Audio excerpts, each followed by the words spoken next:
Hi, this is Eric, and I'm back with another video. Today, I want to talk about something. I'm in a discussion group in Chiang Mai, Thailand. Chiang Mai is a very interesting city because it attracts people from all over the world who have different. They're looking for something, and they want to be in a place where they came. They don't want to be where they came from. So many of them come as tourists just because the city is so exotic and interesting, and it's got lots of different things to do. And it's got all kinds of, it's like, you name the restaurant, it's got food from, Iraqi food and French food, Italian food, Japanese food, different kinds of Chinese food, this sort of thing. And of course, there's the temples that are quite beautiful, and there's a nighttime safari where you can go see animals, and there's a zoo, and there's all kinds of interesting things. And also, it attracts a lot of internet entrepreneurs, so people who are digital nomads. And I belong to this group, which I think is probably, I would say they're basically either digital nomads or people who are either retired or they're just hanging out, whatever it is. They want to be here.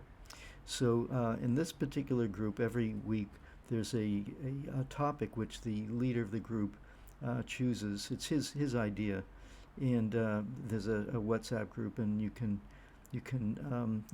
get into the WhatsApp group, and he says, okay, this week we got a choice of three or four different things we're going to be talking. We can choose to talk about, and whatever the vote is in favor of most is what we'll talk about. So it turns out that this particular week, the question that drew the most votes was the meaning of life. So I was thinking, how can I address this point? Because in his introduction to this topic, he gave an article that talked about different people, and I guess somebody interviewed a bunch of people who have their own ideas about what the meaning of life is. So what I'm going to do is explain what my idea of meaning of life is, and but it's um, so I'll explain it this way. Um, I see that people have uh, they approach the idea, if they even have an idea of what is the meaning of life, because a lot of times people, all they care about is, watching football or celebrity, gossip or something like that. They don't really have any. Their lives are actually, you might, I mean, everybody has a meaning of life, whether it's stuffing one's face with McDonald's food and that's what really makes you happy. If that's the meaning of life for you, okay, go ahead. So for other people, it's becoming a helper. Other people, it's becoming the biggest criminal they can possibly be. I mean, people get all kinds of ideas. But in terms of you could say the kind of positive types of ideas that people have about the meaning of life, I'm going to kind of break it down here in my ideas. And and I'm going to make a little disclaimer. This is based on in my informed opinion based on my Buddhist experience. So the first form of meaning that people have is one of the helper type of person. So oftentimes there are people who they just have this idea, they just really want to help other people. And maybe in my own life experience, the best example of that I read about as a young person, I think I was like 13 years old, I read the story of Albert Schweitzer, who was a doctor. I think he was Swiss. And he just got it into his head. He didn't want to practice medicine in Europe. He went to Africa, and he spent his whole life treating people in Africa who had no access to health care. And, he basically, that was what he dedicated his life to. And it's just, really remarkable. It's completely selfless idea of helping other people to alleviate suffering, that kind of thing. So that was one example of somebody who they just really want to help people. And there are other people, you can think of even revolutionaries. they see their society in terrible condition, and so they'll fight the invaders or whoever they are, or the oppressive government, whatever it is. They'll say, we need to uplift the people, and how are we going to do that? And they'll build a mass movement, and eventually, hope maybe they'll succeed. So that's another example of somebody who's really trying to help people. Um, Now, the next category is what we could call overcoming obstacles.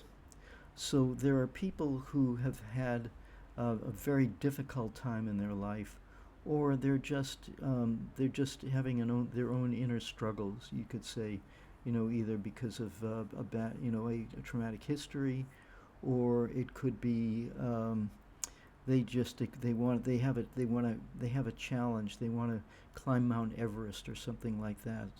So this is an example of where people will feel there's some kind of challenge that they have in their life that they really want to accomplish. And it may be a very selfish challenge, but it could, of course, it intersects with other forms of meaning, such as I just described, with helping all beings. If you have this desire to overcome a major obstacle, and then it happens to be an oppressor, then that's what it is. I think one of the greatest movies I ever saw was Spartacus. And Spartacus was this guy. He was a slave in the Roman Empire, and he was basically breaking rocks, in the hot sun, and but he didn't put up with any shit. And one of the overseers of the slaves was mistreating one of the other slaves, and so Spartacus attacked that guy, and as a result, he was basically beaten into submission, and he was basically tied to a rock. He was going to be left to rot, basically dry out in the sun. But it turns out that a gladiator recruiter went to this slave colony, and he looked at the guy, and he looked at it was Kirk Douglas, who was in incredible physical condition, very handsome guy, and movie star, and not that he was a movie star in the film, but he's playing this slave, and he says, yeah, this guy could be good. So he takes him to the gladiator school, and of course, when you're a gladiator, you're basically killing and being killed for the entertainment of what can I say, the degenerate Roman population, which somehow gets a kick out of watching people killing each other. It's really kind of unbelievable that people even think that way. But people here in Thailand, there's something called Muay Thai boxing, where this is a training in how to fight with other people, and I guess you really need, some people feel a real need to defend themselves, and obviously there are cases where you really do need to defend yourself or defend other people. So you've got this kind of, so in any case in this movie, Spartacus finds an opening, and he starts a slave rebellion, and he basically kills the leaders of the gladiator school, escapes with all of these highly trained gladiators, and starts a rebellion that was a serious challenge to the Roman Empire, and eventually he is captured, but he's the last scene in the film. He's being crucified, but this slave woman who he fell in love with and had a child with, she's looking at him, and he's looking down at her, and she says, well, your son is free. So even though he didn't succeed in overcoming the obstacle for himself, still there was a partial victory there. So you have this kind of idea of a very great struggle. So there's that aspect of it. The third is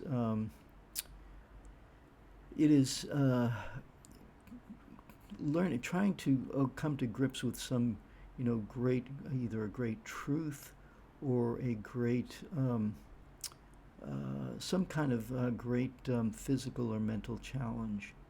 So I'm thinking, examples of maybe Olympic athletes who want to, they have this deep desire to excel in what they're doing. The pole jumper who jumps higher than you could ever conceive as possible, um, or a scientist who they're trying to discover the secrets of the universe, and they really push their brain to do this, to discover things that nobody else has discovered.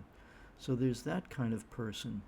And then the last kind of person is somebody who's just, the question is, what is the meaning of life? And a lot of people just ask, what is the meaning of life? Is the meaning of life?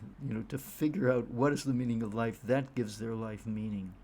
So, so this ties in actually with, there's something called, in Buddhism, there's something called the Four Vows of an Enlightened Being. And I'll say them in their, you could say they're relatively pure Buddhistic form, and show how they connect. So one is, beings are numberless, I vow to save them. So, and the idea of beings are numberless. How can you save all beings? Well, you have this aspiration where you just want to help people, and you're not seeking anything for yourself. You just have this deep desire to help other people. The second example is, obstacles are countless, I vow to cut them down. And that's an example of, just what it says, that, we're faced with these difficulties, and a lot of times people are just too damn lazy. They don't want to face the obstacles in their life. They just want to kind of go with the flow, so to speak, which in a sense that's understandable, and in some ways it's acceptable, except that it's, if it's done in an unconscious way, then that doesn't work. But if you're willing to face obstacles and look at them, with some intention that you're going to overcome them, then that can also create great meaning in your life.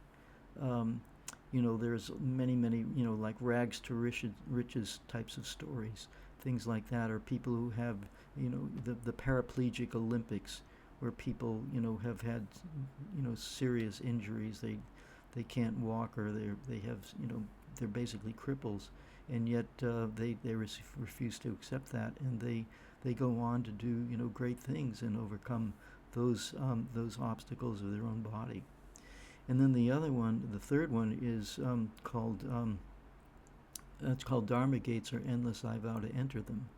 So a Dharma gate is a way of talking about truth. There's so many. I just did a little deep seek question, and I asked how many neurons does a human brain have, and it's like several, like I don't know, 20 billion or something like that. And then I asked, well, how many connections can you make with that? And it turns out the number is in the quadrillions. So there's hundreds, thousands, millions, billions, trillions, and quadrillions. Now they say that the U.S. Budget used to be in the billions of dollars, and now I guess it's over a couple of $1 trillion. And of course our collective debt, in the United States at least, is 36 or so trillion dollars, which is absolutely unfathomable.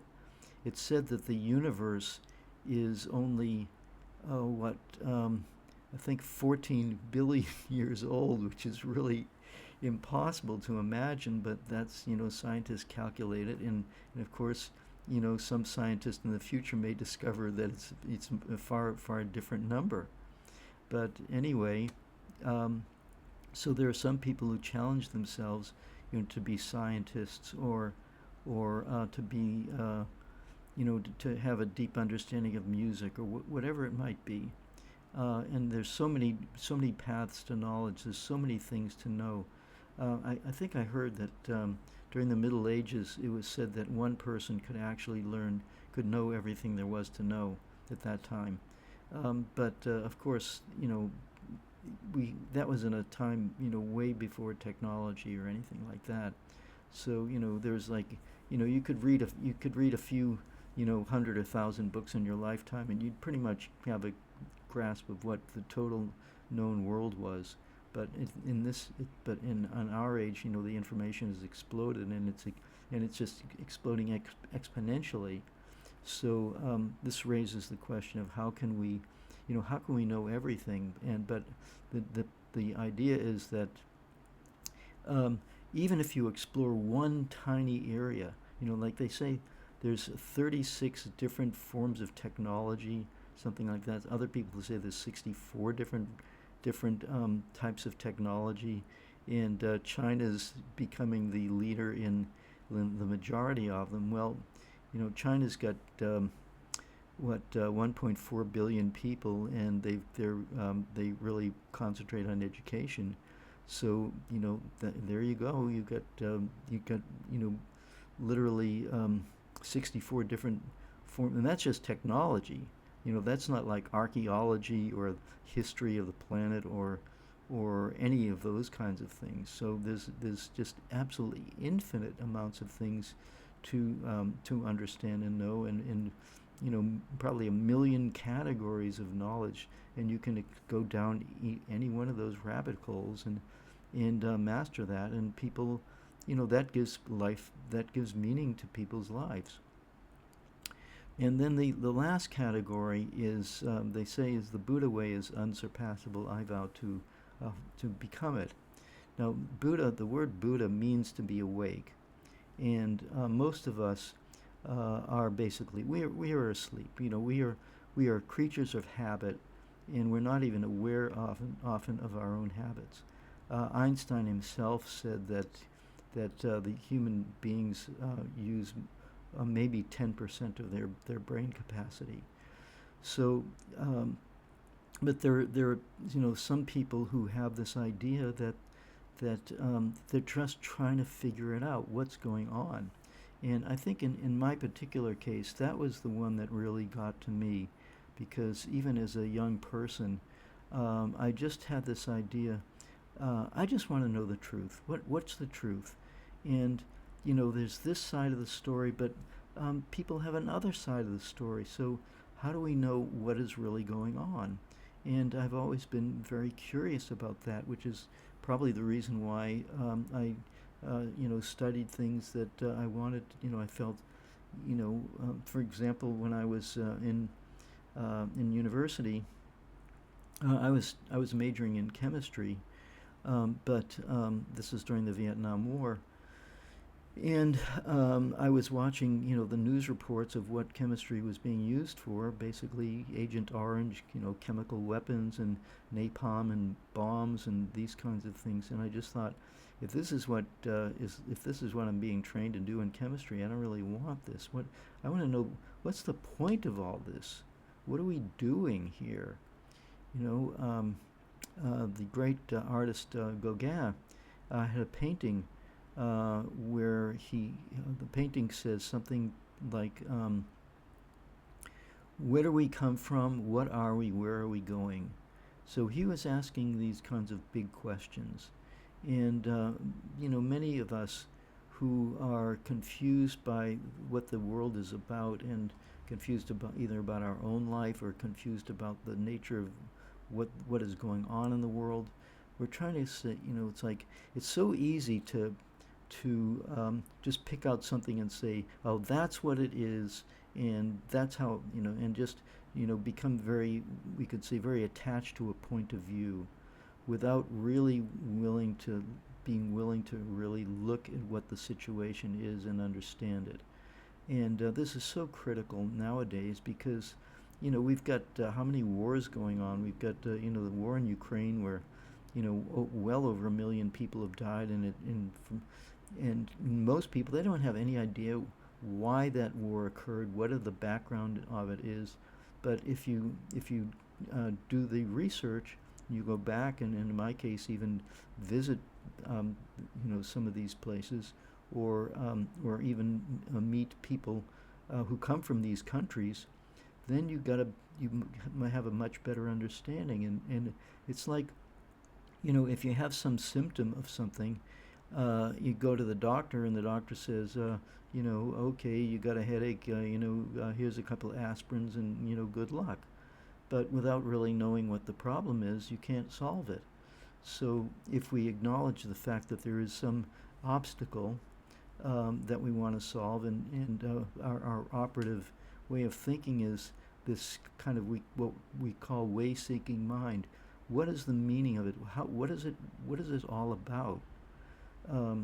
So there's that aspect of it, and so I think, as I say, in my own life, there have been these four different aspects have been part of my makeup as a person.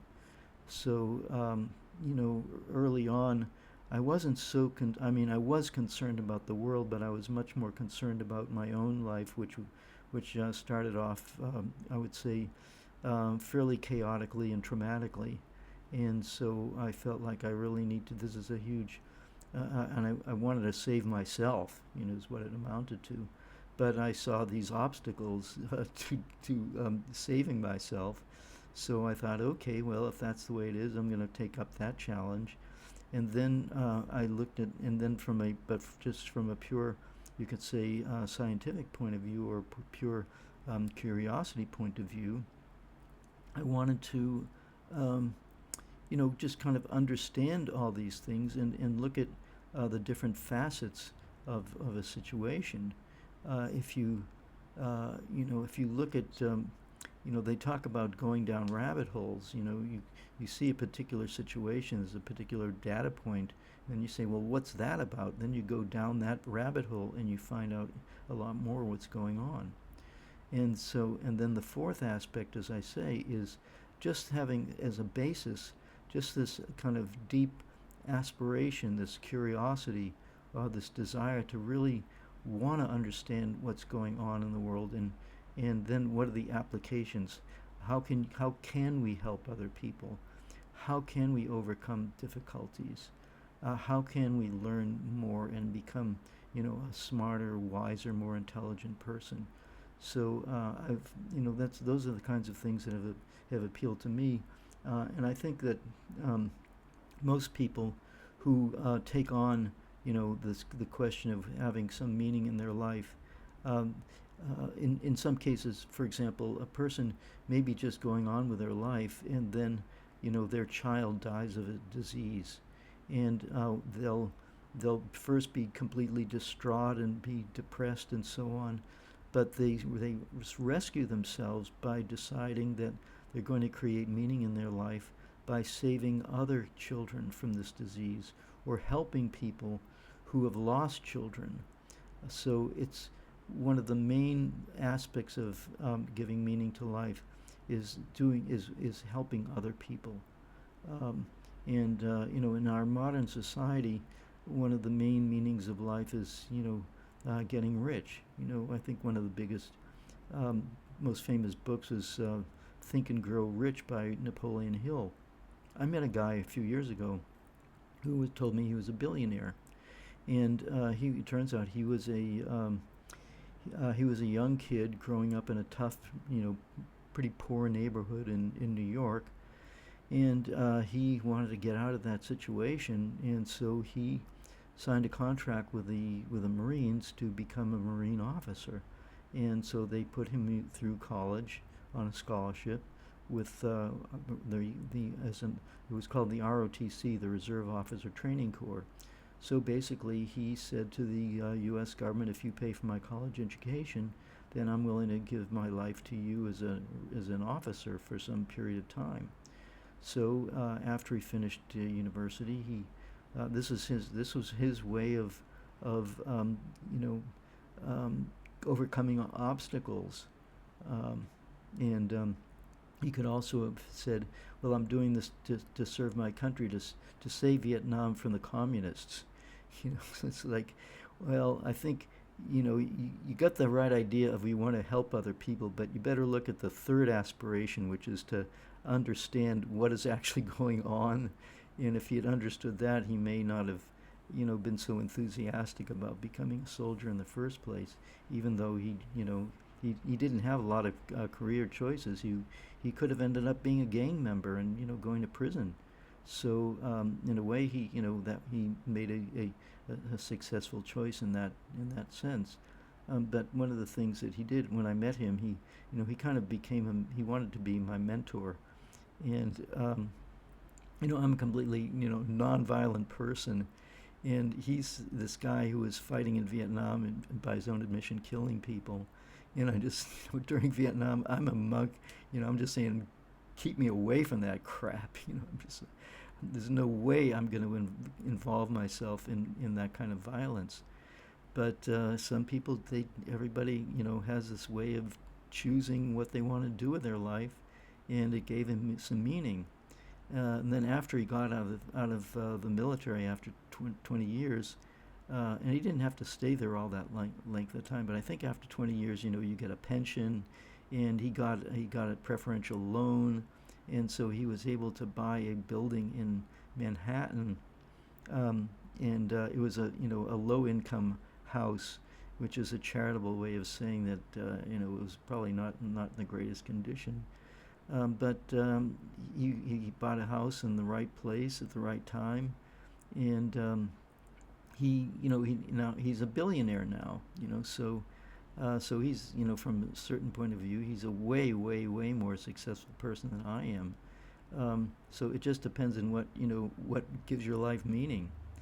So what else can I say here? I think the main issue is that there's kind of two kinds of people. There's one kind of person who they just drift through life with no particular idea of what they're doing or where they want to go. As John Lennon's saying, there's a real nowhere man living in his nowhere land, doing things for nobody. Doesn't have a point of view, doesn't care where he's going to. Isn't he a bit like you or me? So that's an example of many people like that. And there's a scene in The Matrix where the agent, Agent Smith, who is what can I say? He's like an avatar of the AI created world. And he says at one point, billions of people leading their lives oblivious. And of course, his opponents are the few actual humans who are not in pods, having their energy drained out of them. They're actually living free of that matrix, and trying to liberate the planet from this AI created, a dystopia. So that's how they get their meaning. But in one scene in the movie, there's this one guy who says, I'm really tired of this, trying to liberate people and all this stuff. And he meets the Agent Smith, and he says, what I'd like to do is just put me back in the pod. You can do whatever you want to my body, but just create an imaginary world where I'm a fairly rich artist, and I have delicious food to eat, not this crummy oatmeal that I'm fed here as a real human being, not in this fake imaginary world. And so there's this great, what can I say, there's great momentum in the society to keep people from even asking what the meaning of life is. And but there are some of us who we just can't accept that. And so one of these four aspects of life, kind of captures our imagination, and we decide we have to do something. We have to live some kind of conscious life. And so that's that last aspect. To live a conscious life, that's, in my opinion, that's where it really, um, really matters.